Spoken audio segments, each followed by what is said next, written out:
Hello friends, welcome back to my channel. तो में हम जॉन मिल्टन की लाइफ से जुड़े हुए 110 यानी कि 110 एमसीक्यूज़ को डिस्कस करेंगे। ये एमसीक्यूज़ आपके सभी एग्जाम्स के लिए बेनिफिशियल होगा। तो चलिए स्टार्ट करते हैं। आपके सामने फर्स्ट क्वेश्चन गिवन है, the spirit of Lord is upon me, whose line is this. आपको बताना है कि ये जो लाइन है ये इनमें से किस राइटर ने बोली है। आपके पास ऑप्शन गिवन है Wordsworth, Keats, Milton and Shelley, और यहाँ पर आपका सही आंसर हो जाएगा जॉन मिल्टन। बढ़ते हैं नेक्स्ट क्वेश्चन की तरफ। At what age did Milton become blind. आपको बताना है कि मिल्टन जो है वो किस ईयर में कम्प्लीटली ब्लाइंड हो गए थे। मीन्स कि जब वो ब्लाइंड हुए थे तो उस टाइम उनकी एज क्या थी और वो ईयर कौन सा था। जिस साल वो ब्लाइंड हुए थे वो कौन सा ईयर था एंड वो किस एज में ब्लाइंड हुए थे। तो यहाँ पर आपका सही आंसर हो जाएगा option C, at the age of 44। यानी कि मिल्टन जो है वो 44 की एज में कम्प्लीटली ब्लाइंड हो गए थे। Next question, who said Milton was the poetical son of Spencer. तो आपको बताना है कि Milton was the poetical son of Spencer. ये जो लाइन्स हैं ये इनमें से किस राइटर ने बोली हैं, मिल्टन के लिए ये कही गई हैं। और आपके पास ऑप्शन गिवन है pope, Tennyson, Wordsworth and John Dryden. और यहाँ पर आपका सही आंसर हो जाएगा option D, John Dryden. John Dryden ने ये लाइंस बोली हैं मिल्टन के लिए। Next question, home did Milton consider his master. Milton ने किनमें से किस राइटर को अपना मास्टर कहा है, यानी कि मास्टर अपना माना है। तो यहाँ पर आपके पास बहुत सारे ऑप्शन हैं, जैसे कि Edmund Spenser, Homer, Geoffrey Chaucer and William Shakespeare. और यहाँ पर करेक्ट आंसर हो जाएगा ऑप्शन ए, यानी कि जो मिल्टन है वो एडमंड स्पेंसर को अपना मास्टर मानते हैं। तो यहाँ पर करेक्ट आंसर हो जाएगा option A. Next question, What post did Milton hold during the Commonwealth government? और यहाँ पर आपका करेक्ट आंसर हो जाएगा ऑप्शन बी, लैटिन सेक्रेटरी। यानी कि जो मिल्टन है वो वहाँ पर लैटिन सेक्रेटरी के तौर पर काम किया करते थे।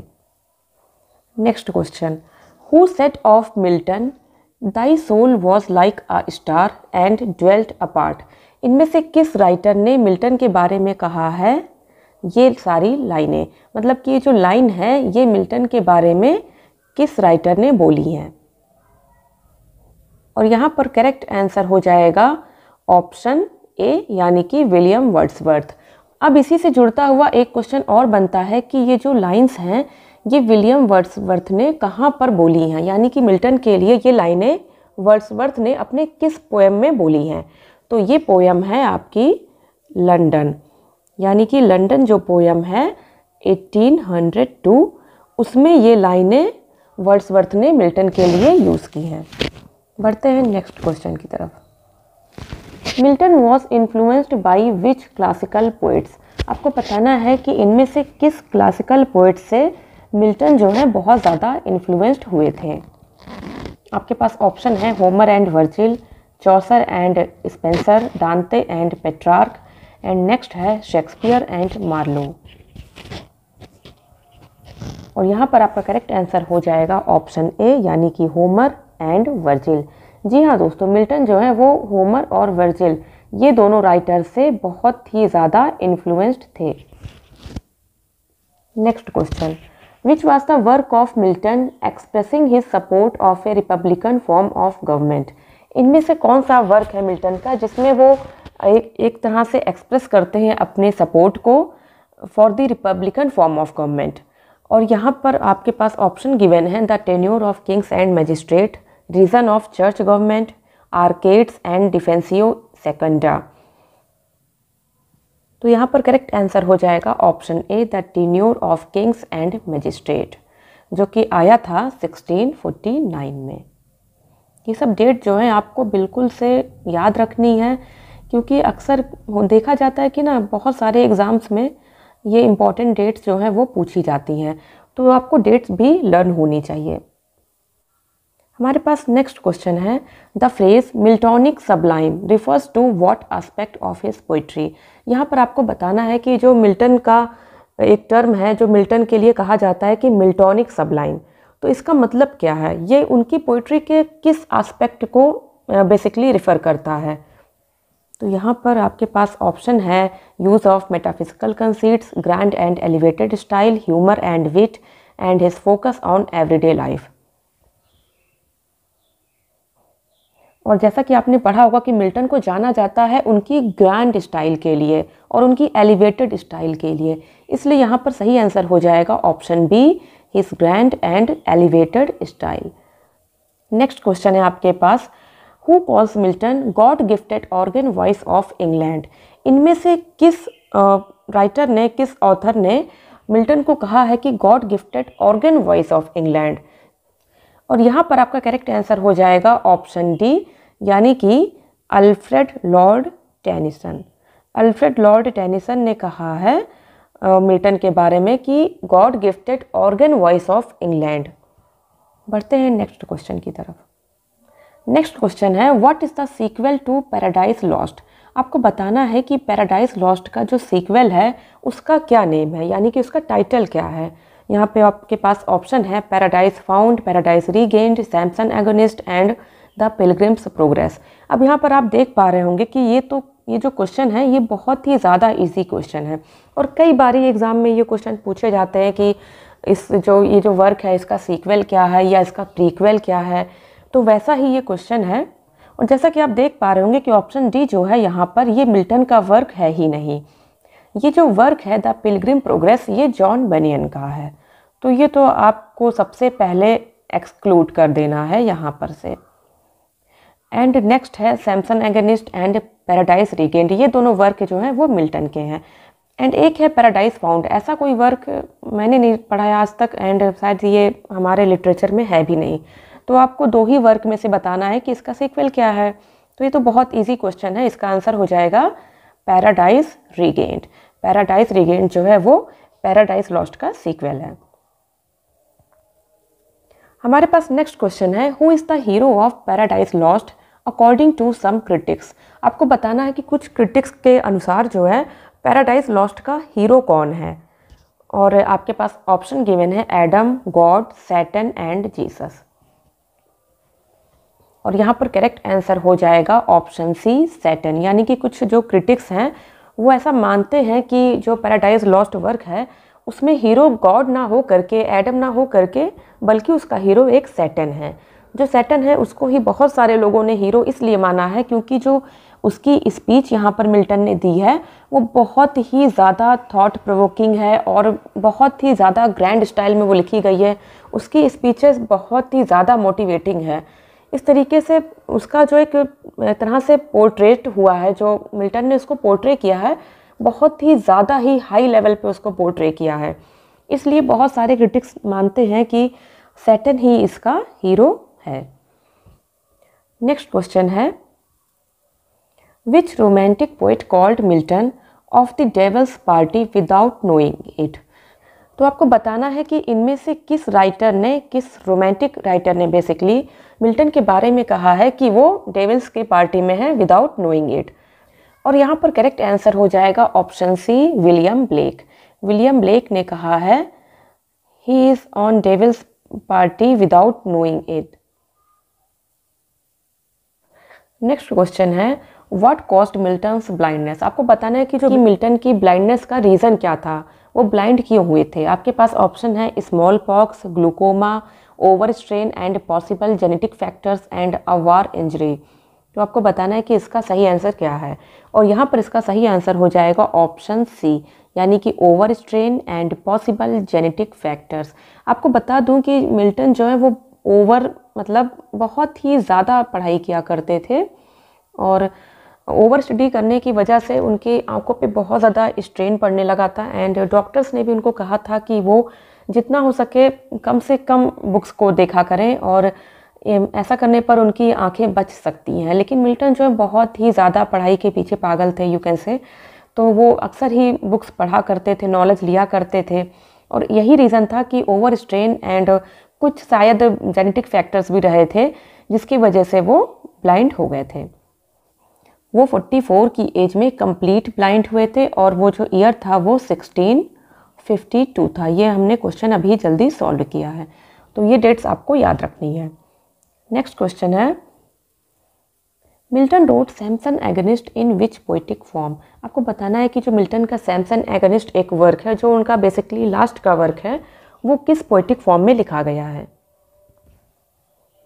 और यहाँ पर इसका आंसर हो जाएगा ऑप्शन बी, ब्लैंक वर्स, यानी कि सैमसन एगनिस्ट जो है वो ब्लैंक वर्स में लिखा गया है।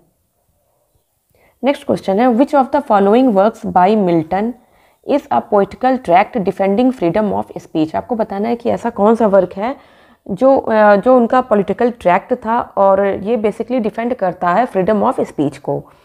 और यहाँ पर आपके सामने बहुत सारे ऑप्शन हैं, जैसे कि Areopagitica, the reason of church government, the tenure of kings and magistrates and इकाइनोक्लास्ट।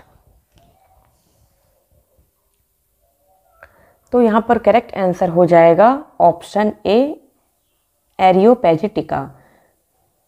बढ़ते हैं नेक्स्ट क्वेश्चन की तरफ। Which work by Milton is an elegy for his friend Edward king. तो इसमें से कौन सा वर्क है बेसिकली जो एक एलिजी है और वो लिखी गई थी एडवर्ड किंग को डेडिकेट करते हुए।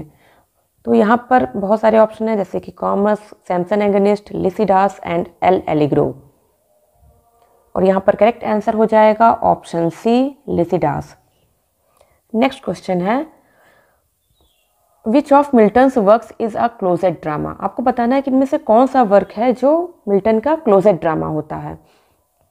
तो जैसा कि आपको बता दूं कि जो क्लोजेट ड्रामा होता है, इसका बेसिकली मीन्स होता है कि जो ओनली रीडिंग के पर्पसेस से लिखा जाता है, मतलब कि सिर्फ पढ़ने के लिए लिखा जाता है और इसको स्टेज पे परफॉर्मेंस के लिए नहीं लिखा जाता है। मीन्स ये जो ड्रामा होता है इनको स्टेज पे परफॉर्म नहीं किया जाता है, बल्कि ओनली रीडिंग के लिए लिखा जाता है। यहाँ पर करेक्ट आंसर हो जाएगा ऑप्शन बी, सैमसन एगनिस्ट। बढ़ते हैं नेक्स्ट क्वेश्चन की तरफ। नेक्स्ट क्वेश्चन है, what is Milton's view on divorce as expressed in the doctrine and discipline of divorce. जी हाँ दोस्तों, ये जो वर्क है the doctrine of discipline of divorce, ये मिल्टन के द्वारा लिखा गया एक वर्क है और इसमें आपको बताना है कि उनके व्यूज़, मिल्टन के जो व्यू थे वो डाइवोर्स पे क्या थे। आपके पास ऑप्शन है, he opposed divorce under all circumstances. Second है, he supported divorce based on compatibility issues. And third है, he believed only the church should grant divorces. And fourth है, he supported divorce only in cases of adultery. तो यहाँ पे आपको सही answer बताना है और यहाँ पर सही आंसर हो जाएगा option B, he supported divorce based on compatibility issues. यहाँ पर ये आंसर इसका सही हो जाएगा। नेक्स्ट क्वेश्चन की तरफ बढ़ते हैं और नेक्स्ट क्वेश्चन है, which university did Milton attend. आपको बताना है कि मिल्टन ने किस यूनिवर्सिटी को अटेंड किया था। Oxford, Cambridge, Harvard and Edinburgh. और आपका आंसर हो जाएगा ऑप्शन बी, यानी कि कैम्ब्रिज यूनिवर्सिटी। और वो कैम्ब्रिज यूनिवर्सिटी के किस कॉलेज से थे, तो ये भी आपको याद रखना है कि वो क्राइस्ट कॉलेज से बिलोंग करते थे। तो क्राइस्ट कॉलेज जो है वो कैम्ब्रिज यूनिवर्सिटी से एसोसिएटेड था, जहाँ से मिल्टन ने अपनी एजुकेशन कंप्लीट की थी और ये लंदन में था। तो ये सारी डिटेल्स आपको लर्न रखनी है।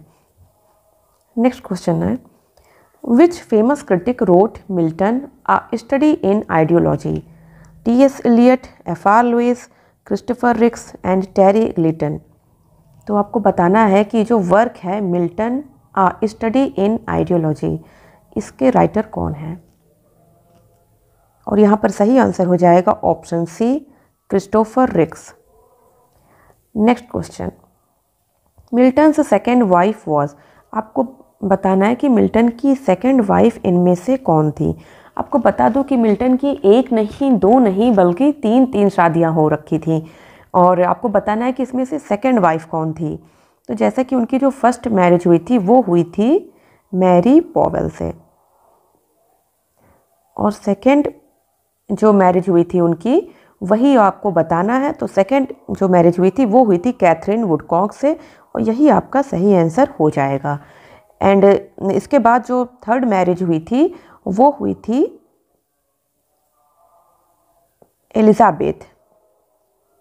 एलिजाबेथ समथिंग नाम था, एलिजाबेथ मिंशेल आई थिंक। तो उनसे इनकी थर्ड मैरिज हुई थी। ये चीज़ें आपको पूरी तरीके से याद रखनी है। बढ़ते हैं नेक्स्ट क्वेश्चन की तरफ। Milton's Paradise Regained takes its theme from. आपको बताना है कि मिल्टन का जो पैराडाइज रीगेन्ड है इसका थीम मिल्टन ने कहाँ से लिया है। आपके पास ऑप्शन गिवन है Saint Catherine's sermons, Saint Luke's gospel, the Bible, Jesus Christ preachings. और यहाँ पर करेक्ट आंसर हो जाएगा सेंट ल्यूक्स गॉस्पेल। तो इस वर्क का थीम लिया गया है सेंट ल्यूक्स गॉस्पेल से। बढ़ते हैं नेक्स्ट क्वेश्चन की तरफ। Who said about Elizabethan period, a noble and puissant nation, rousing herself strong man after sleep and shaking her invincible locks? And आपके पास ऑप्शन है Ben Jonson, Milton, Shakespeare and Dryden. तो आपको बताना है कि इनमें से किस राइटर ने ये स्टेटमेंट एलिजाबेथन पीरियड के लिए दिया था। तो ये स्टेटमेंट दिया था आपके जॉन मिल्टन ने। तो करेक्ट आंसर हो जाएगा ऑप्शन बी, जॉन मिल्टन। बढ़ते हैं नेक्स्ट क्वेश्चन की तरफ। The famous epic paradise lost contains. Paradise Lost में कितनी बुक्स हैं ये आपको बताना है। 10, 12, 14, 16। तो जैसा कि आप देख पा रहे हो कि यहाँ पर लिखा है एक वर्ड एपिक, जैसा कि पैराडाइज लॉस्ट एक एपिक है, ये सभी लोग जानते हैं। अब आपको ये भी चीज़ ज़रूर पता होगी कि जो एपिक होता है उसमें 12 बुक्स होती ही होती हैं।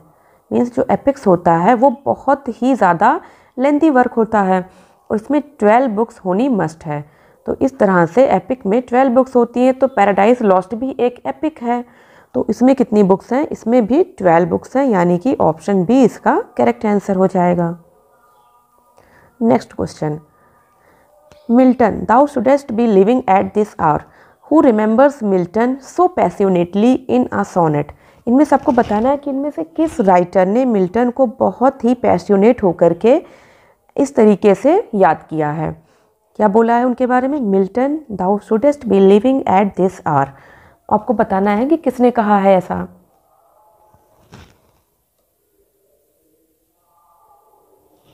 तो इसका करेक्ट आंसर हो जाएगा ऑप्शन बी, विलियम वर्ड्सवर्थ। अब नेक्स्ट क्वेश्चन बनता है कि विलियम वर्ड्सवर्थ ने अपने किस पोएम में, किस सोनेट में ये चीज़ कही है। तो ये उन्होंने बोला है लंदन 1802। ये जो नाम का सोनेट है लंदन 1802 जो कि विलियम वर्ड्सवर्थ का है, इसमें उन्होंने ये जो कोटेशन है वो कहा है। Next question. How many times did Milton marry. जैसे कि मैंने अभी आपको पहले ही कुछ 1-2 क्वेश्चन पहले ही बताया है इसका आंसर। तो इसका आंसर आपको जैसे पता चल रहा होगा कि इसका आंसर है ऑप्शन सी, 3 टाइम्स। मिल्टन ने कितनी बार शादी की थी? उन्होंने 3 टाइम्स शादी की थी। तो उनकी फर्स्ट मैरिज जो थी वो थी मैरी पॉवेल से। ये आपको याद रखनी है, ये सारी डिटेल्स बहुत ज़्यादा इम्पॉर्टेंट हैं। मैरी पॉवेल से उनकी शादी हुई थी 1642 में। और सेकंड मैरिज हुई थी, इसके पहले अभी कुछ देर पहले यही क्वेश्चन आया था। तो इनकी सेकंड मैरिज हुई थी कैथरीन वुडकॉक।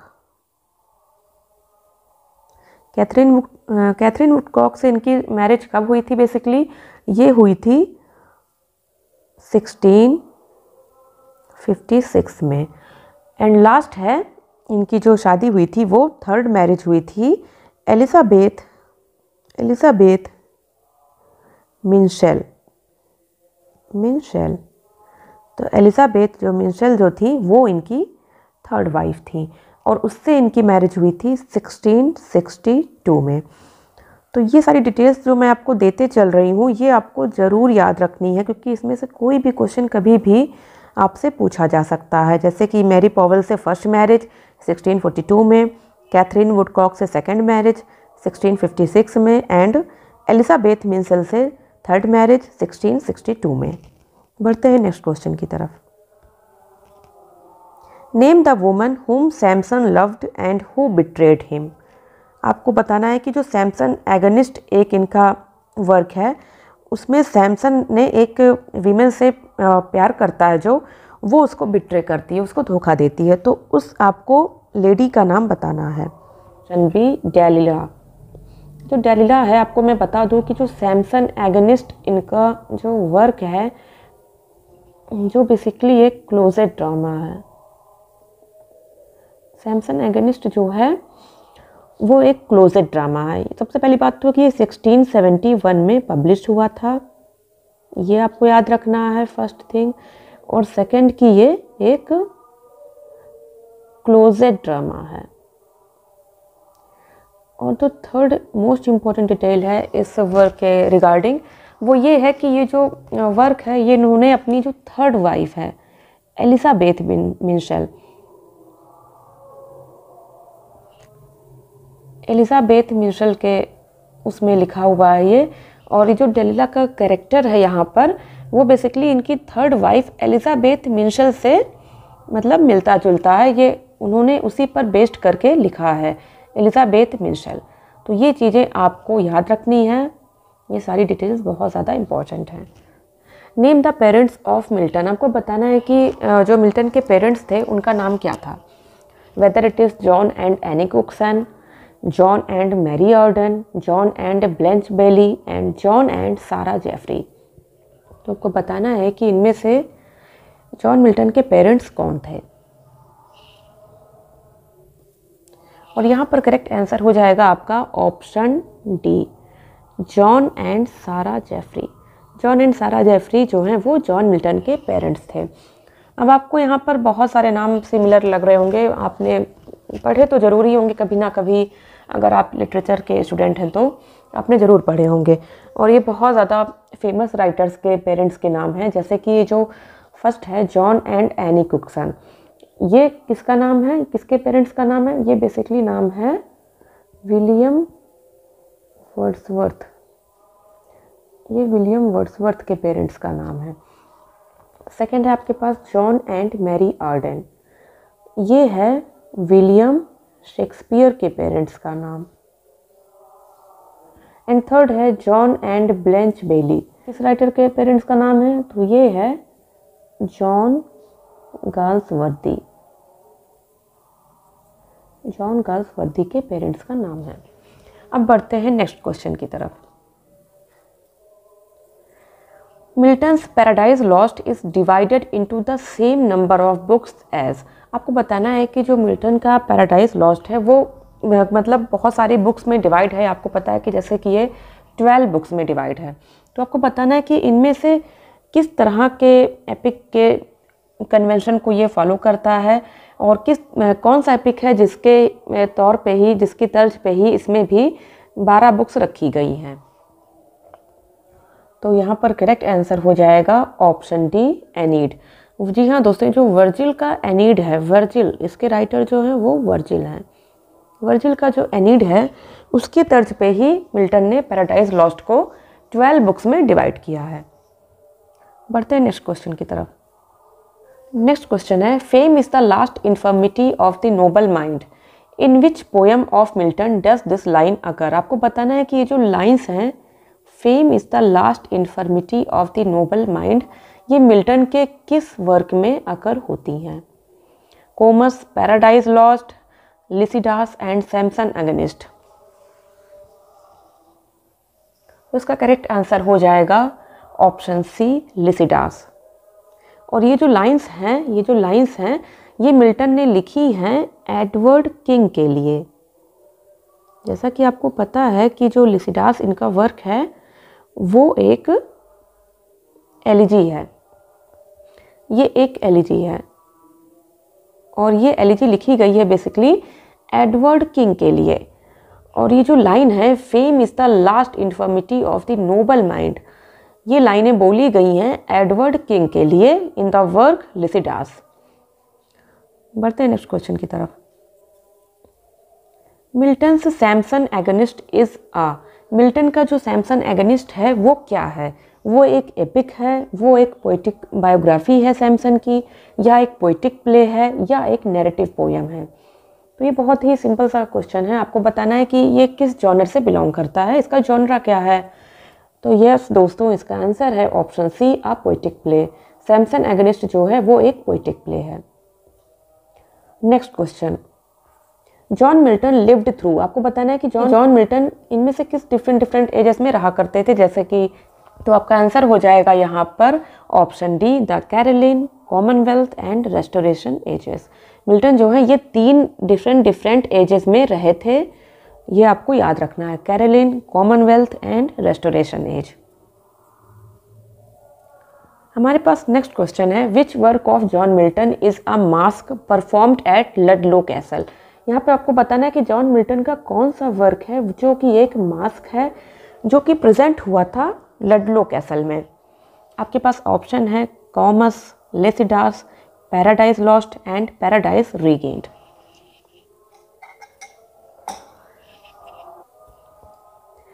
तो यहाँ पर करेक्ट आंसर हो जाएगा ऑप्शन ए, कोमस। ये जो कॉमस जो उनका वर्क है वो लडलो कैसल में प्रेजेंट किया गया था। Milton's political beliefs were influenced by which philosopher, कौन से फिलोसफर से जॉन मिल्टन के जो पॉलिटिकल बिलीफ्स थे वो बहुत ही ज़्यादा इन्फ्लुएंस्ड थे।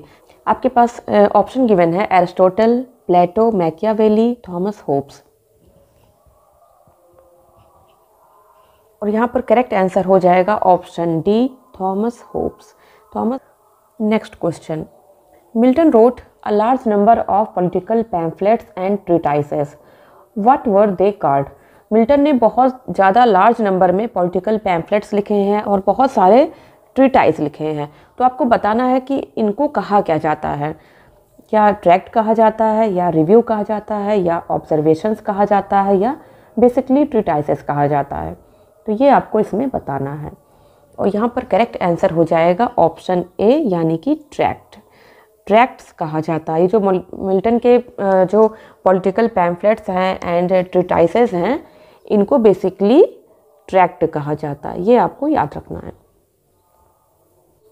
नेक्स्ट क्वेश्चन है, what is Milton's on the nativity of Christ. आपको बताना है कि मिल्टन का जो on the nativity of Christ है, जो बेसिकली इनका फर्स्ट वर्क माना जाता है, इसका जॉनर क्या है। ये बेसिकली सोनेट है, ये लिरिक है, ये आइडल है, या एक ओड है। ये आपको इसमें बताना है। और यहाँ पर इसका करेक्ट आंसर हो जाएगा ऑप्शन डी, एन ओड। ये on the nativity of Christ जो है ये एक ओड है, और इसका फुल टाइटल आपको याद होगा। इसका फुल टाइटल है ode on the Christ nativity. इसका दूसरा नाम ये भी है, ode on the Christ nativity. तो अगर आपको इसका दूसरा नाम पता होगा तो आपको इसका आंसर बहुत आसानी से टिक हो जाएगा कि इसका जो जॉनर है वो ओड है। बढ़ते हैं नेक्स्ट क्वेश्चन की तरफ। Of man's first disobedience and the fruit of that forbidden tree whose mortal taste brought death in the world and all our woe, what fruit was this. ये जो fruit है ये आपको बताना है कि ये फ्रूट किस चीज़ का था, whether it is Apple, guava, mango and orange.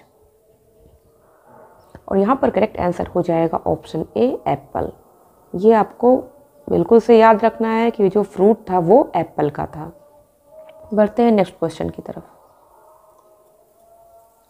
Which of the following poems did Milton write in octosyllabic couplets. आपको बताना है कि इनमें से कौन सी पोएम है जो मिल्टन ने ऑक्टोसिलेबिक कपलेट्स में लिखी हुई हैं, जैसे कि Il Penseroso, on his blindness, Lycidas and on the late massacre in piedmont.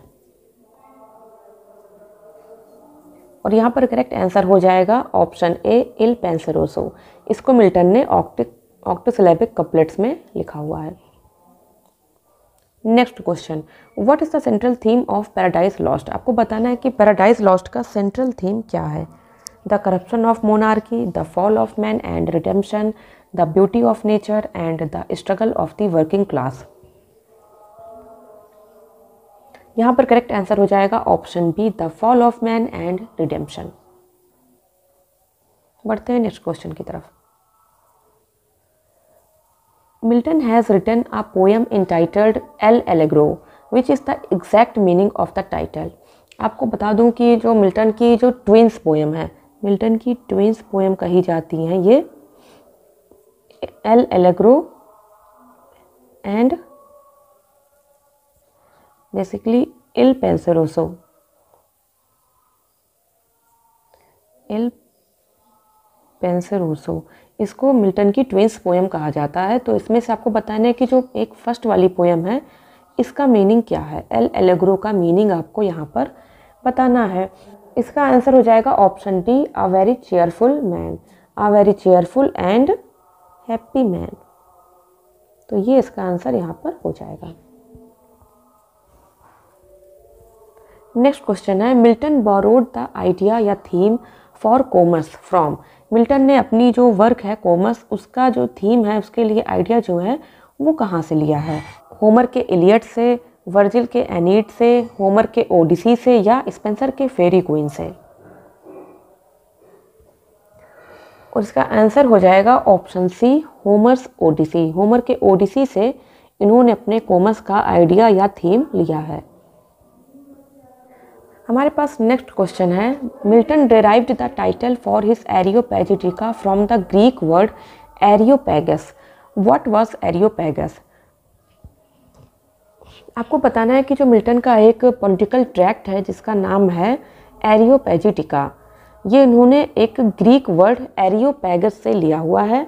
तो एरियोपैगस का बेसिकली मतलब क्या होता है। ऑप्शन है आपके पास, the Greek god of liberty, a Greek king who supported freedom of speech.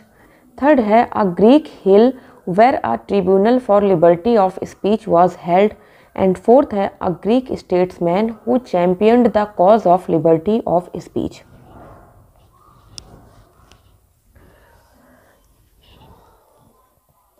और यहाँ पर आपका करेक्ट आंसर हो जाएगा option C, a Greek hill where a tribunal for liberty of speech was held. ये आपका आंसर यहाँ पर हो जाएगा। अब नेक्स्ट क्वेश्चन की तरफ बढ़ते हैं। नेक्स्ट क्वेश्चन है, Milton has written another poem entitled Il Penseroso which is the exact meaning of the title. आपको बताना है कि जो मिल्टन की ट्विंस पोएम थी, ट्विंस पोएम में से जो फर्स्ट पोएम थी उसका मतलब था चेयरफुल या हैप्पी मैन। अब आपको बताना है कि जो उनकी दूसरी पोएम है इल पेंसरोसो, इसका मतलब क्या है। तो इसका मतलब हो जाएगा, इसका बेसिकली आंसर हो जाएगा option C, a very melancholic man. बढ़ते हैं नेक्स्ट क्वेश्चन की तरफ। नेक्स्ट क्वेश्चन है, what was Milton's nick name at Cambridge. Milton का निक नेम कैम्ब्रिज में क्या था।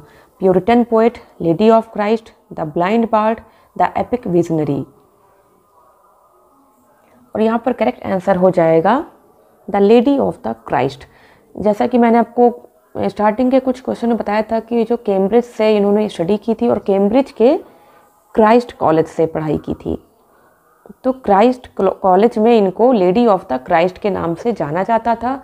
और ऐसा क्यों, because of his girlish look. इनका जो लुक था वो काफ़ी गर्लिश था, मतलब कि इनके हेयर्स जो हैं बहुत बड़े बड़े काले काले बाल थे एंड इनका जो फेयर कम्प्लेक्शन था और दिखने में भी बहुत ज़्यादा ये ब्यूटीफुल थे, इसलिए इनको गर्लिश लुक के वजह से द लेडी ऑफ क्राइस्ट कहा जाता था। नेक्स्ट क्वेश्चन है, in Milton's famous masque Comus and significant character is Circe, who was Circe. आपको बताना है कि इसमें एक कैरेक्टर है सर्स जिसका नाम है, वो इसमें किस रोल में आई है, दिखाई पड़ी है। वो whether it is beloved of Comus, queen of fairies, the mother of Comus या पास्टोरल गॉडेस।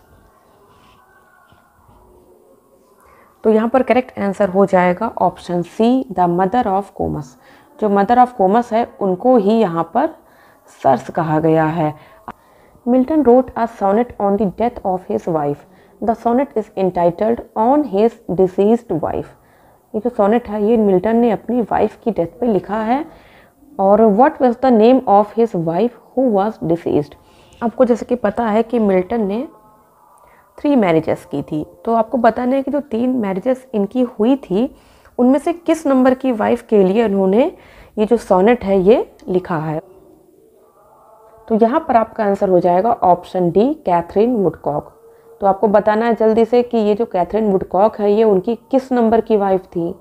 मैंने आपको 2 से 3 बार बताया हुआ है कि इनकी 3 मैरिजेस हुई थी। तो आपको बताना है कि कैथरीन वुडकॉक जो है किस नंबर की वाइफ थी, जिनकी डेथ पर ये उनको याद करते हुए ये सोनेट लिखते हैं। अब नेक्स्ट क्वेश्चन की तरफ बढ़ते हैं, जो है they also serve who only stand and wait.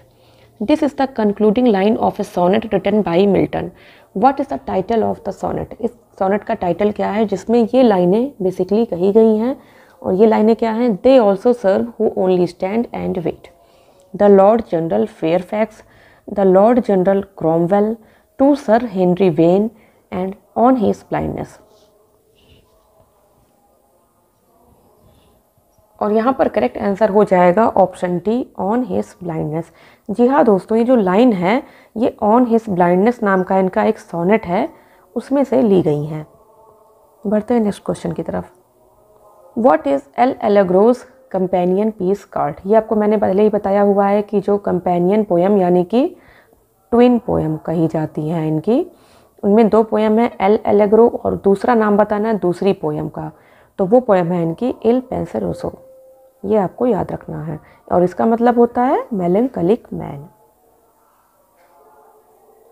अब आपको कमेंट बॉक्स में बताना है कि एल एलेग्रो का मतलब क्या है।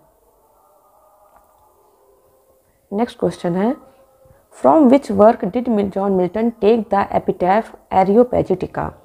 आपको बताना है कि जॉन मिल्टन ने अपने वर्क एरियोपैजिटिका के लिए किसके वर्क से एपिटाफ लिया है। Whether it is Plato, Euripides, Sophocles and Socrates. यहाँ पर आपका करेक्ट आंसर हो जाएगा ऑप्शन बी, यूरिपिडीज, यानी कि यूरिपिडीज के वर्क से इन्होंने एरियोपैजिटिका का एपिटाफ लिया है। बढ़ते हैं नेक्स्ट क्वेश्चन की तरफ।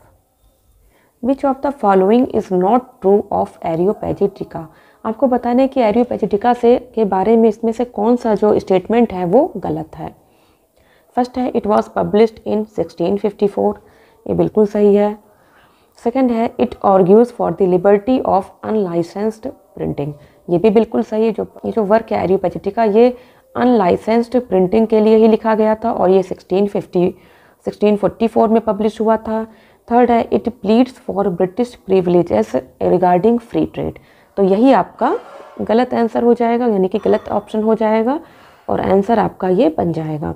फोर्थ क्या है, it is a speech addressed to the Parliament of England, ये बिल्कुल सही है क्योंकि उन्होंने जो अपना ये पॉलिटिकल ट्रैक्ट लिखा था, जाहिर सी बात है कि इन्होंने ये इंग्लैंड के पार्लियामेंट को एड्रेस करते हुए लिखा था। तो ये आपके पास नेक्स्ट क्वेश्चन है, in tracing the history of English poetry Thomas Gray's Progress of Poesy invokes a major poet as follows. तो आपको बताना है कि इसमें से उस मेजर पोइट का नाम बताना है, और ये लिखा है थॉमस ग्रे ने, और अपने किस वर्क में लिखा है, तो ये लिखा है उन्होंने प्रोग्रेस ऑफ पोएजी में। तो यहाँ पर 3 क्वेश्चन आपके यही इसी एक क्वेश्चन से बन जा रहे हैं कि थॉमस ग्रे ने लिखा है प्रोग्रेस ऑफ पोएजी में किसी एक मेजर पोइट के लिए, और क्या लिखा है, nor second he that rode sublime upon the seraph wings of ecstasy the secrets of the abyss to spy who is he. तो किस मेजर पोइट के बारे में लिखा है, तो यहाँ पर करेक्ट आंसर हो जाएगा ऑप्शन सी, यानी कि जॉन मिल्टन। तो ये चीज़ें आपको याद रखनी है कि थॉमस ग्रे ने लिखा है और जॉन मिल्टन के लिए लिखा है और अपने वर्क प्रोग्रेस ऑफ पोएजी में लिखा है। बढ़ते हैं नेक्स्ट क्वेश्चन की तरफ। When was paradise lost published. आपको बताना है कि पैराडाइज लॉस्ट पब्लिश कब हुई थी। तो ये तो बहुत ही इजी सा यहाँ पर क्वेश्चन है और इसका आंसर हो जाएगा ऑप्शन सी 1667। नेक्स्ट क्वेश्चन है Paradise Lost originally written in. Paradise Lost जो है वो ओरिजिनली कितने बुक्स में राइट की गई थी, तो इसका करेक्ट आंसर हो जाएगा आपके पास ऑप्शन डी, यानी कि 10 बुक्स। तो आपको याद होगा जैसे कि पैराडाइज लॉस्ट में टोटल जो है वो 12 बुक्स हैं, लेकिन ये ओरिजिनली जो है वो 10 बुक्स में लिखी गई थी, जिसमें से 7th बुक और 10 बुक्स को इन दोनों बुक्स को एनलार्ज किया गया था और 2 बुक्स बढ़ गई थी, जिसके बाद इसमें टोटल 12 बुक्स हो गई हैं। लेकिन अगर ऐसा क्वेश्चन आता है कि ओरिजिनली रिटन, तो ओरिजिनली ये 10 बुक्स में लिखी गई थी। नेक्स्ट क्वेश्चन है, Milton started writing it in 1658, completed it in 1665 and issues in 1667. It is, ये क्या है? आपको बताना है कि मिल्टन का कौन सा वर्क है जो उन्होंने 1658 में लिखा था और उसको कंप्लीट किया था 1665 में और इशू किया था 1667 में। तो ऐसे वर्क का नाम आपको बताना है। तो ये वर्क है इनका पैराडाइज लॉस्ट। पैराडाइज लॉस्ट जो है ये इनका 1667 में पब्लिश हुआ था। और लिसिडास आप देखते हैं तो ये जो इनका वर्क है ये 1637 में आया था।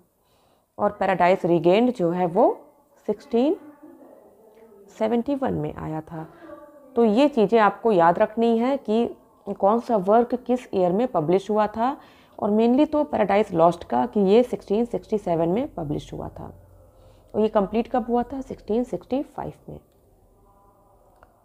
नेक्स्ट क्वेश्चन है, Paradise Lost was written by Milton in the phase of his life.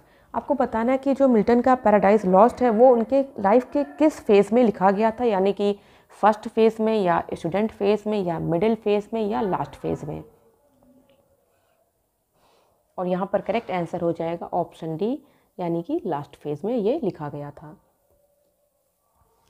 हमारे पास नेक्स्ट क्वेश्चन है, who was the boyhood friend of Milton. Milton के बॉयहुड फ्रेंड कौन थे? Edward King, Charles Diodati, Arthur H Hallam and S T. Coleridge.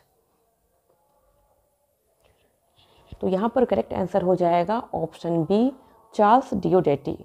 अब आप ज़रूर से कंफ्यूज हो रहे होंगे कि जो एडवर्ड किंग है ये मिल्टन के फ्रेंड थे और मिल्टन ने इनके लिए एक वर्क भी लिखा था जिसका नाम था लिसिडास। तो आप सोच रहे होंगे कि ये इनके बॉयहुड फ्रेंड हो सकते हैं, बट आप बिल्कुल गलत हैं, क्योंकि एडवर्ड किंग जो हैं वो इनके कैम्ब्रिज के टाइम पे मिले थे, यानी कि कॉलेजिंग जब कर रहे थे, कॉलेज में थे ये, तो वहाँ पे ये उनको मिले थे। तो ये बॉयहुड फ्रेंड बिल्कुल नहीं है मिल्टन के, जबकि बॉयहुड फ्रेंड जो है वो चार्ल्स डिओडेटी को कहा जाता है या जाना जाता है। Which was Milton's first published poem. आपको बताना है कि इनमें से मिल्टन की फर्स्ट पब्लिश्ड पोएम कौन सी थी? On Shakespeare, on the morning of Christ nativity, Il Penseroso and Lycidas. तो यहाँ पर आप देख सकते हैं कि लिसिडास और इल पेंसरोसो, तो इसका आंसर बिल्कुल भी नहीं होगा। तो इसका आंसर होगा option B, on the morning of Christ nativity. इसको दूसरा नाम से जाना जाता है जिसका नाम है नेटिविटी ओड। तो ये इनका फर्स्ट पब्लिश्ड वर्क था। नेक्स्ट क्वेश्चन है, who is the only one of Milton's contemporaries to be mentioned by name in Paradise Lost. इसमें आपको बताना है कि मिल्टन के ऐसे कौन से कंटेम्प्रेरी थे जिसका नाम जो है पैराडाइज लॉस्ट में मेंशन हुआ है? Francis Bacon, Johannes Vermeer, Galileo and King Charles. और यहाँ पर करेक्ट आंसर हो जाएगा ऑप्शन सी, गैलीलियो। बढ़ते हैं नेक्स्ट क्वेश्चन की तरफ। विच work of John Milton focuses on the story of Samson from the Bible. तो इसमें से कौन सा वर्क है जो सैमसन की स्टोरी को दिखाता है, जो कि ली गई है कहाँ से? From the Bible. और यहाँ पर करेक्ट आंसर हो जाएगा option A, Samson Agonistes. Next question है, who wrote the biography of John Milton titled the life of John Milton. तो इनमें से किस राइटर ने जॉन मिल्टन की बायोग्राफी लिखी है जिसका नाम है the life of John Milton? और इसका करेक्ट आंसर हो जाएगा option A, Samuel Johnson. Next question है, which work of John Milton is an ode written to honour the memory of Shakespeare. Shakespeare के ऊपर जॉन मिल्टन ने अपना एक कौन सा ओड लिखा है? तो इसका सही आंसर हो जाएगा ऑप्शन ए, ऑन शेक्सपियर। बढ़ते हैं नेक्स्ट क्वेश्चन की तरफ। और नेक्स्ट क्वेश्चन है हमारे पास, who served as Lord Protector of England during John Milton's life time. John Milton की लाइफ टाइम के दौरान इंग्लैंड के लॉर्ड प्रोटेक्टर के तौर पर कौन सर्व कर रहा था? आपके पास ऑप्शन है Oliver Cromwell, Charles second, William the third and James second. और यहाँ पर करेक्ट आंसर हो जाएगा ऑप्शन ए, ओलिवर क्रॉमवेल। अब हमारा नेक्स्ट क्वेश्चन है, which work of John Milton is a play written for the Earl of Bridgewater's family? इनमें से कौन सा जॉन मिल्टन का प्ले है जो लिखा गया था अर्ल ऑफ ब्रिजवाटर्स फैमिली के लिए? और यहाँ पर आपका सही आंसर हो जाएगा ऑप्शन ए, कॉमस। और ये जो कॉमस है ये प्रेजेंट कहाँ किया गया था, ये अभी आपको मैंने बताया था, तो ये आपको बताना है कि ये प्रेजेंट कहाँ हुआ था। तो ये प्रेजेंट हुआ था लडलो कैसल में। ये डिटेल्स आपको याद रखनी है, ये सब बहुत ज़्यादा यूज़फुल है। नेक्स्ट क्वेश्चन है, in Paradise Lost what punishment does God impose on Adam and Eve for eating the forbidden fruit? Paradise Lost में जो गॉड हैं वो एडम एंड ईव को क्या पनिशमेंट देते हैं जब वे लोग फॉरबिडन ट्री का जो फ्रूट है वो ईट कर लेते हैं, यानी कि खा लेते हैं? तो आपके पास ऑप्शन है banishment from the Garden of Eden, eternal damnation in hell, third है loss of their angelic powers and fourth है डेथ एंड मोर्टेलिटी। पर करेक्ट आंसर हो जाएगा option A, banishment from the Garden of Eden. अब हमारे पास next question है, who served as John Milton's amanuensis यानी कि scribe in his later years? आपको बता दें कि जो स्क्राइब बेसिकली वो पर्सन होता है जो ब्लाइंड मेंस के लिए जो है वो लिखने का काम करता है, उनके लिए टाइपिंग का काम करता है, उसको ही एमेन्यूएंसिस या स्क्राइब कहा जाता है। तो इनमें से कौन से राइटर थे जो जॉन मिल्टन के स्क्राइब थे उनके लेटर ईयर्स में? और यहाँ पर करेक्ट आंसर हो जाएगा ऑप्शन ए, एंड्रयू मार्वेल।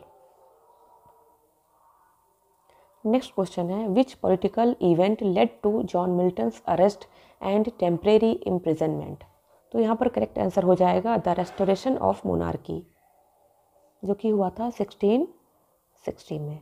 तो इसमें इनको जॉन मिल्टन को अरेस्ट कर लिया गया था और टेम्परेरी इम्प्रिजनमेंट भी इनको दिया गया था। अब नेक्स्ट क्वेश्चन है, in whose memory did John Milton write methought I saw my late spouse Saint? तो आपको बताना है कि जॉन मिल्टन ने किसकी मेमोरी में लिखा है कि methought I saw my late espoused saint? तो आपको पता होगा कि मिल्टन ने 3 शादियाँ की थी, उसमें से जो सेकंड वाइफ थी उनकी डेथ पर मिल्टन ने एक सोनेट लिखा था। तो उसी सोनेट में ये बातें कही है मिल्टन ने, और उस सोनेट का नाम था ऑन हिज डिसीज्ड वाइफ, ऐसे कुछ करके उसका नाम था, ऑन हिज डिसीज्ड वाइफ। तो उसी में इन्होंने ये बातें कही हैं, और ये बातें कही हैं उन्होंने अपनी सेकंड वाइफ के लिए जिसका नाम था कैथरीन वुडकॉक। नेक्स्ट क्वेश्चन है, what was the title of John Milton's pamphlet in support of the execution of king Charles first? तो जॉन मिल्टन के पैम्फलेट का क्या नाम था जो उन्होंने किंग चार्ल्स के एग्जीक्यूशन के सपोर्ट में लिखा था?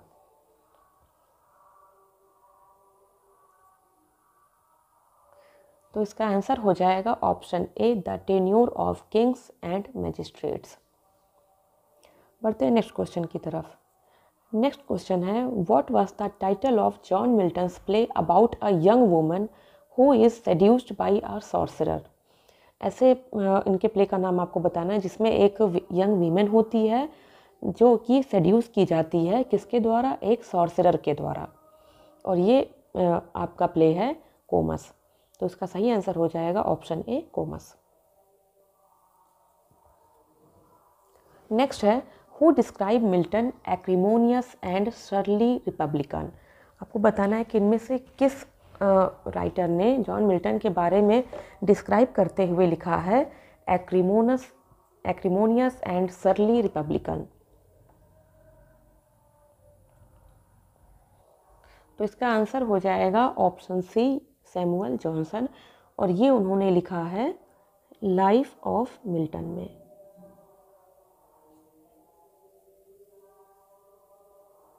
लाइफ ऑफ मिल्टन में उन्होंने ये चीज़ लिखी है किसके लिए? जॉन मिल्टन के लिए। अब नेक्स्ट क्वेश्चन है, in Milton's life the period from 1632 to 1637 is popularly known as. आपको बताना है कि मिल्टन की लाइफ में जो ये टाइम पीरियड था 1632 टू 1637, इसको क्या कहा जाता था? और इसका आंसर यहाँ पर हो जाएगा option D, Horton period. Horton period के नाम से ये जो टाइम पीरियड है ये मिल्टन की लाइफ का जाना जाता था। अब नेक्स्ट क्वेश्चन है, Milton's sonnet methought I saw my late spouse saint also known as. तो इसको जाना जाता है ऑन हिज डिसीज्ड वाइफ के नाम से, और इसमें उन्होंने ट्रिब्यूट दिया है बेसिकली अपनी सेकेंड वाइफ को जिसका नाम है कैथरीन वुडकॉक। ये सब चीज़ें आपको याद रखनी है, कैथरीन वुडकॉक को। अब नेक्स्ट क्वेश्चन है, who said about Milton this man cuts us all out and the ancients too. ये जो लाइनें हैं ये इनमें से किस राइटर ने कही हैं फॉर जॉन मिल्टन? तो ये जॉन ड्राइडन के द्वारा। जॉन ड्राइडन ने कहा है मिल्टन के बारे में that this man cuts us all out and the ancients too. Next question है, who was Milton's third wife. आपको बताना है कि मिल्टन की थर्ड वाइफ कौन थी? तो मिल्टन की थर्ड वाइफ थी एलिजाबेथ मिशेल, जिससे उनकी मैरिज हुई थी 1662 में। फर्स्ट मैरिज हुई थी उनकी किससे? 1646 में, 1642 में, एंड सेकेंड हुई थी 1656 में, और थर्ड हुई थी 1662 में। नेक्स्ट क्वेश्चन है, how did Milton's friend die. Milton के जो फ्रेंड थे वो उनकी डेथ कैसे हुई थी? तो यहाँ पर किस फ्रेंड की बात हो रही है? यहाँ पर बात हो रही है एडवर्ड किंग के बारे में, जिसके ऊपर बेस करके इन्होंने अपना एक एलिजी लिखा था जिसका नाम था लिसिडास, जो कि एक एलिजी है। तो ये उन्होंने एडवर्ड किंग के बारे में लिखी थी, और यहाँ पर पूछा गया कि एडवर्ड किंग जो है उनकी डेथ किस तरीके से हुई थी? तो उनकी डेथ हुई थी वो शिपरेक से हुई थी। ऑप्शन बी यहाँ पर करेक्ट आंसर है, मीन्स बाय ड्राउनिंग, मीन्स डूब करके उनकी डेथ हुई थी। बढ़ते हैं नेक्स्ट क्वेश्चन की तरफ। नेक्स्ट क्वेश्चन है, which century John Milton belong to. John Milton जो है वो किस सेंचुरी से बिलोंग करते थे?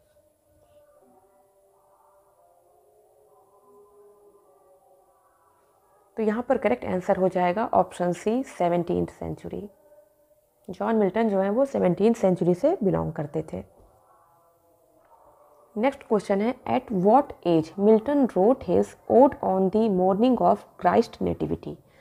ये जो मिल्टन का ओड है, ode on the morning of Christ nativity, ये मिल्टन ने अपनी किस एज में लिखा था? 1 ईयर्स। मिल्टन जब 21 ईयर्स के थे तो उन्होंने ये सोनेट लिखा था, उन्होंने ये ओड लिखा था, और उस टाइम क्या टाइम था? ये 1630 में ये पब्लिश हुआ था। 1630 में ये पब्लिश हुआ था, और मिल्टन जब ये लिख रहे थे तो उनकी एज थी ओनली 21 ईयर्स। तो ये सब चीज़ें आपको याद रखनी है। नेक्स्ट क्वेश्चन है, who appointed Milton to the post of Latin secretary. Milton को लैटिन सेक्रेटरी की पोस्ट पे किसने अपॉइंट किया था?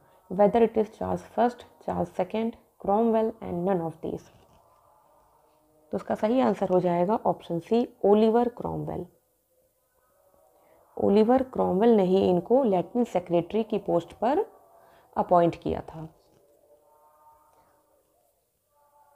नेक्स्ट क्वेश्चन है, who said Lycidas is the touchstone of poetic test.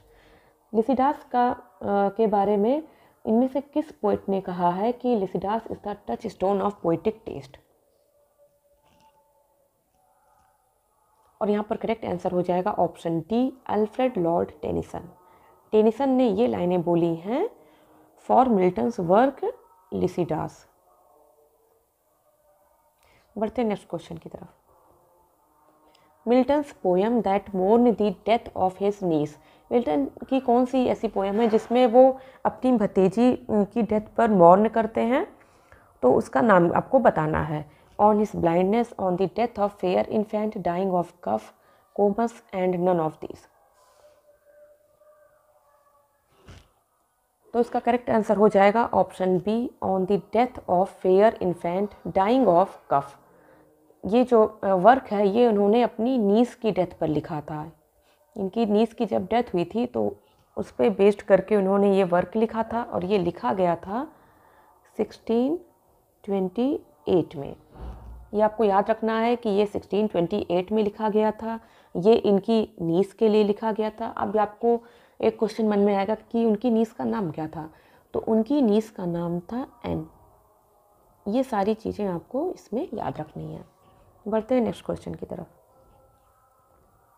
Next question है, who had described Paradise Lost as the dream of a Puritan fallen asleep over his Bible. तो इनमें से किस basically author का ये statement है for his poem Paradise lost. A dream of a Puritan fallen asleep over his Bible. तो ये जो स्टेटमेंट है ये कहा गया है लैमार्टिन के द्वारा। ऑप्शन डी जो है वो यहाँ पर करेक्ट आंसर है। लैमार्टिन जो हैं उन्होंने ये वर्ड्स बोले हैं for his poem Paradise Lost. Next है, we read Paradise Lost as a task nobody ever wished it longer.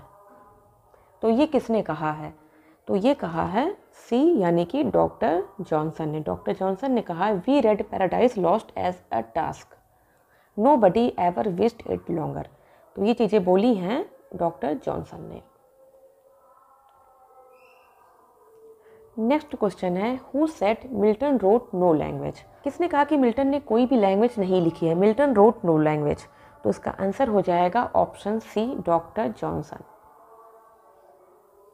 Next question है, who gave the title on his blindness. आपको बताना है कि जो इनका सोनेट है ऑन हिज ब्लाइंडनेस, इसका टाइटल जो है वो किसने दिया है।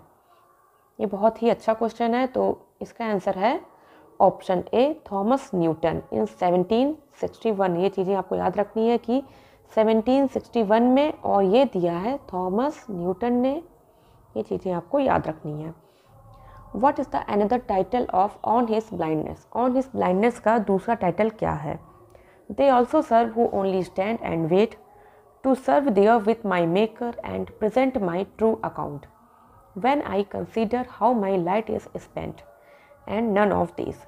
तो उसका करेक्ट आंसर हो जाएगा option C when I consider how my light is spent. तो एक चीज़ मैं आपको बता दूं कि जो सोनेट होते हैं वो 14 लाइन्स के होते हैं और सोनेट जो होते हैं वो 14 लाइन्स के होते हैं और उसमें जो उनकी फर्स्ट लाइन होती हैं वो ही अक्सर उनकी टाइटल बन जाया करती हैं। तो जो मिल्टन का सोनेट है उसकी फर्स्ट लाइन है when I consider how my light is spent. तो इसका जो टाइटल है वो ये भी है और साथ ही साथ ऑन हिज ब्लाइंडनेस के नाम से भी इसको जाना जाता है। नेक्स्ट है, what poets were famous before Milton for writing epics. तो आपको बताना है कि मिल्टन के पहले कौन से पोएट्स थे बेसिकली जो फेमस थे फॉर राइटिंग एपिक्स। एपिक लिखने के लिए वो फेमस थे, जैसे कि Virgil, Shakespeare and Spenser, Chaucer, Shakespeare and Spenser, Chaucer, Petrarch and Dryden and Homer, Virgil and Spenser. और यहाँ पर करेक्ट आंसर हो जाएगा option D Homer, Virgil and Spenser. बढ़ते हैं नेक्स्ट क्वेश्चन की तरफ। नेक्स्ट है, John Milton was inspired by the previous works of what authors. John Milton जो हैं किस ऑथर के प्रीवियस वर्क से बहुत ज़्यादा इंस्पायर्ड थे? Homer, Virgil and Sophocles, Dante, Spenser and Pope, Homer, Dryden and Longfellow, Virgil, Shakespeare and Jane Austen. A Homer, Virgil and Sophocles. अब next question है हमारे पास, what British romantic author was particularly inspired by the work of John Milton. कौन से British romantic author थे जो inspired थे John Milton के वर्क से? तो वो हैं आपके विलियम ब्लेक। करेक्ट आंसर हो जाएगा विलियम ब्लेक। नेक्स्ट है, Milton coined the term pandemonium for which palace in Paradise Lost. Paradise Lost में मिल्टन ने एक टर्म क्वाइंड किया है जिसका नाम है पेंडिमोनियम। ये उन्होंने किसके लिए यूज़ किया है? तो ये इन्होंने यूज़ किया है कैपिटल ऑफ हेल, यानी कि option C capital of hell के लिए। अब नेक्स्ट क्वेश्चन है, who requested Milton to write Comus. यहाँ पर आपको बताना है कि जो मिल्टन ने अपना एक प्ले लिखा है जिसका नाम कोमस है, वो उनको लिखने के लिए किसने रिक्वेस्ट किया था, किसकी रिक्वेस्ट पे उन्होंने ये प्ले लिखा था? तो उसका करेक्ट आंसर हो जाएगा हेनरी लावेस। हेनरी लावेस की रिक्वेस्ट पे उन्होंने अपना ये प्ले कोमस लिखा था। नेक्स्ट है, the age of Milton had 3 kinds of poets. यहाँ पर जो मिल्टन की एज थी, मिल्टोनिक एज, उसमें 3 टाइप्स ऑफ पोइट्स थे, मेटाफिजिकल, कैवेलियर, प्योरिटन। तो आपको बताना है कि इसमें से कौन से टाइप के पोइट्स थे जो उनकी एज में आए थे, यानी कि उनकी एज से बिलोंग करते थे। तो यहाँ पर करेक्ट आंसर हो जाएगा option A, metaphysical, cavalier and puritan. अब नेक्स्ट क्वेश्चन है, how did the speaker know Lycidas. कि आपको बताना है कि जो इनकी एक क्या बोलते हैं एलिजी है जिसका नाम है लिसिडास। तो उसमें जो है वो जो स्पीकर है यानी कि जो मिल्टन है वो लिसिडास को कैसे जानते हैं? क्या लिसिडास उनका कंटेम्प्रेरी था, या लिसिडास उनका फ्रेंड था, या लिसिडास और वो एक ही कॉलेज यूनिवर्सिटी के थे, या फिर इनमें से सारी चीज़ें? तो इसका आंसर हो जाएगा option C, Lycidas was from the same college या यूनिवर्सिटी। और लिसिडास जो है वो एलिजी है, वो एडवर्ड किंग के ऊपर लिखी गई है जो इनके फ्रेंड थे, और ये दोनों एक ही बेसिकली यूनिवर्सिटी से थे जिसका नाम था कैम्ब्रिज। तो ये सब चीज़ें आपको याद रखनी है। नेक्स्ट क्वेश्चन है, how old was Edward king when he died. तो एडवर्ड किंग की जब डेथ हुई थी, वो शिपरेक से हुई थी, तो उसमें उनकी एज क्या थी? जब उनकी डेथ हुई थी तो इनकी एज जो है वो क्या थी? तो उसका करेक्ट आंसर हो जाएगा option C, 25 years old. Edward King की जब डेथ हुई थी तो वो 25 ईयर्स ओल्ड थे, और उनके ऊपर जॉन मिल्टन ने अपनी एक एलिजी लिखी है जिसका नाम है लिसिडास, जो कि एक पेस्टोरल एलिजी है। ये चीज़ें आपको याद रखनी है। नेक्स्ट है, W.H. Hudson call the most sublime of English poet to whom. W.H. Hudson ने किनमें से किस पोइट को कहा है कि most sublime of English poet? तो ये कहा है उन्होंने जॉन मिल्टन के लिए। करेक्ट आंसर हो जाएगा ऑप्शन ए, जॉन मिल्टन। बढ़ते हैं नेक्स्ट क्वेश्चन की तरफ। नेक्स्ट क्वेश्चन है, in the state of his blindness with home Milton does not compare himself. आपको बताना है कि इनमें से किसके साथ मिल्टन खुद को कंपेयर नहीं करते हैं जब वो ब्लाइंड हो जाते हैं। तो अपनी ब्लाइंडनेस में वो किसके साथ खुद को कंपेयर नहीं करते हैं, ये आपको बताना है। तो उसका करेक्ट आंसर हो जाएगा ऑप्शन डी, लिसिडास। यानी कि जिसमें दूसरे जो ऑप्शन हैं जैसे कि ब्लाइंड मेओनाइट्स, ब्लाइंड थैमिसिस एंड टायरसियस एंड फिनस, इन सभी के साथ वो खुद को कंपेयर करते हैं जब वो ब्लाइंड हो जाते हैं। तो ये डिटेल्स आपको याद रखनी है। नेक्स्ट क्वेश्चन है, in 1642 at the age of 34 he married Mary Powell. How old she was at that time. तो यहाँ पर आपको एक चीज़ क्लियर हो गई कि जॉन मिल्टन की जो फर्स्ट मैरिज हुई थी तब उस टाइम उनकी एज थी 34। और आपको बताना है कि मेरी पॉवेल की एज क्या थी। तो मेरी पॉवेल की एज थी 17 ईयर्स ओल्ड। मेरी पॉवेल उस टाइम 17 ईयर्स ओल्ड की थी, और जो हमारे जॉन मिल्टन है वो 34 ईयर्स के थे। नेक्स्ट क्वेश्चन है, who made this remark, almost all man are less humorous than Shakespeare but most man are most humorous than Milton. आपको बताना है कि इनमें से किसका रिमार्क है ये कि almost all man are less humorous than Shakespeare but most man are most humorous than Milton. और इसका करेक्ट आंसर है सर वाल्टर रैले, यानी कि ऑप्शन ए। नेक्स्ट क्वेश्चन है, who calls Milton a corrupter of English language. इनमें से किस writer ने मिल्टन के बारे में कहा है कि a corrupter of English language? John Keats, John Dryden, Wordsworth and Shelley. और इसका सही आंसर हो जाएगा option A, John Keats. Next question है, after Milton went blind he was able to compose poetry by using. जब Milton जो है वो कम्प्लीटली ब्लाइंड हो गए थे, और ब्लाइंड कब हुए थे, वो 44 ईयर की एज में ब्लाइंड हुए थे और 1652 में ब्लाइंड हुए थे। ये सारी चीज़ें आपको याद रखनी है। तो जब वो ब्लाइंड हो गए थे तो अपने जो पोइट्री है उसको किस तरीके से लिखा करते थे, रिकॉर्डिंग, डिक्टेशन, टाइपिंग या नन ऑफ दिस। तो उसका सही आंसर हो जाएगा ऑप्शन बी, डिक्टेशन। वो डिक्टेशन के थ्रू अपनी पोइट्रीज को लिखा करते थे। नेक्स्ट क्वेश्चन है, eyelash is Gaza at the mill with slaves, this line taken from which poem of Milton. ये जो लाइन्स हैं ये मिल्टन की किस पोएम से ली गई हैं। यहाँ पर करेक्ट आंसर इसका हो जाएगा ऑप्शन सी, सैमसन एगनिस्ट। ये जो लाइन्स हैं ये सैमसन एगनिस्ट जो इनका वर्क है, जो क्लोजेट ड्रामा है, उससे ली गई हैं। ये आपको याद रखना है कि ये एक क्लोजेट ड्रामा है। ओके, और ये 1671 में पब्लिश हुआ था। नेक्स्ट है, Milton's unholy Trinity of characters include. आपको बताना है कि मिल्टन की अनहोली ट्रिनिटी इनमें से कौन कौन सी हैं। Sin, death and temptation, error, temptation and Saturn, temptation, sin and Saturn, Saturn, sin and death. तो यहाँ पर करेक्ट आंसर हो जाएगा option D, Saturn, sin and death. अब इनको यहाँ पर ये जो 3 कैरेक्टर हैं मिल्टन के, बेसिकली पैराडाइज लॉस्ट के, तो उसमें इनको अनहोली ट्रिनिटी के नाम से बताया गया है कि ये अनहोली ट्रिनिटी हैं।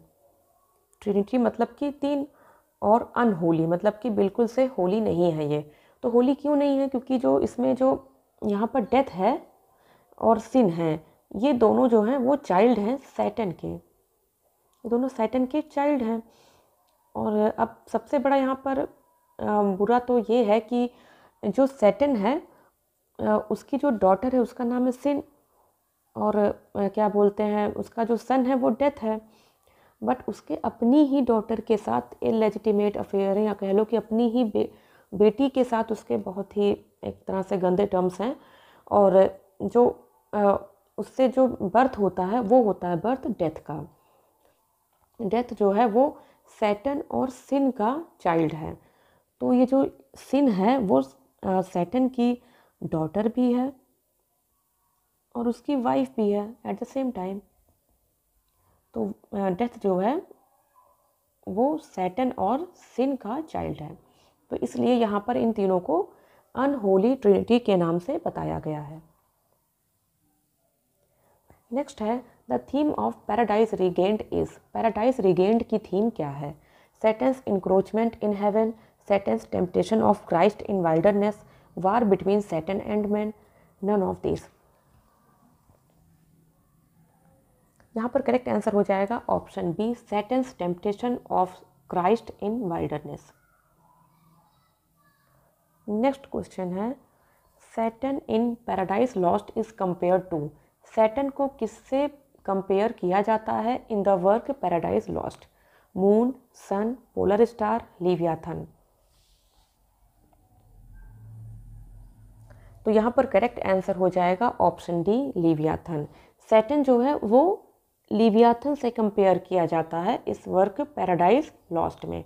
और याद रखने वाली चीज़ आपको यहाँ पर ये है कि जो मून है उसका कंपैरिजन जो है वो सैटन की शील्ड से किया गया है। जो सैटन की शील्ड है उसका कंपैरिजन जो है मून से किया गया है।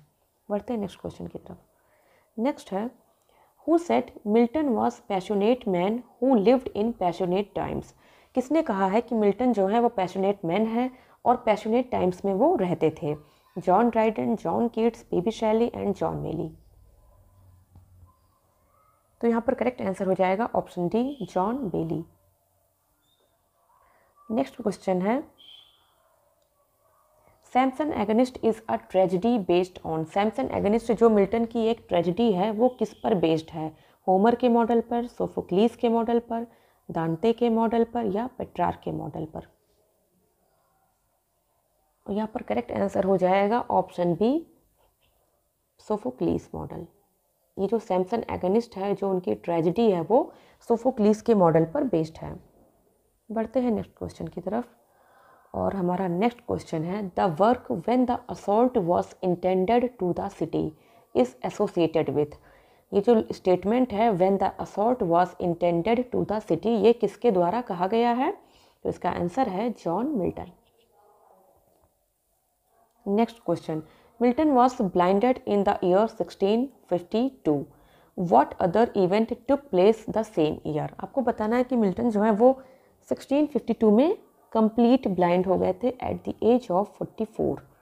तो उसी टाइम में एक और इवेंट उनकी लाइफ में टेक प्लेस किया था, उसको आपको बताना है। तो इसका सही आंसर हो जाएगा option D, his first wife died. उनकी जो फर्स्ट वाइफ थी उनकी डेथ इस ईयर में हो गई थी, और आपको बताना है कि उनकी फर्स्ट वाइफ का नाम क्या था।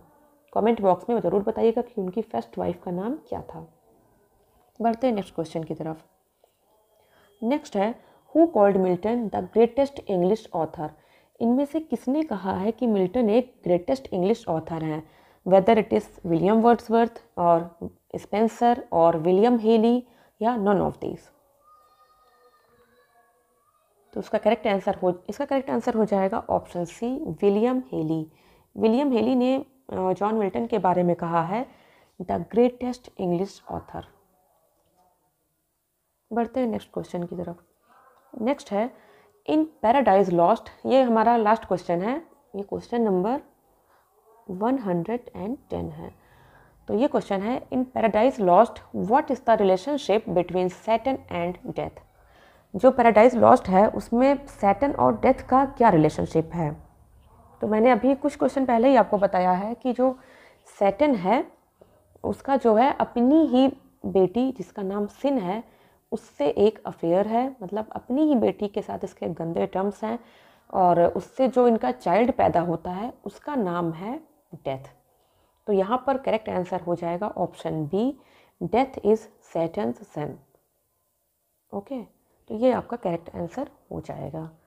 तो यहीं पर हमारे सारे क्वेश्चंस ख़त्म हो जाते हैं। अगर ये वीडियो आपको अच्छी लगी है तो इस वीडियो को लाइक ज़रूर कीजिएगा एंड इस चैनल को सब्सक्राइब कीजिएगा।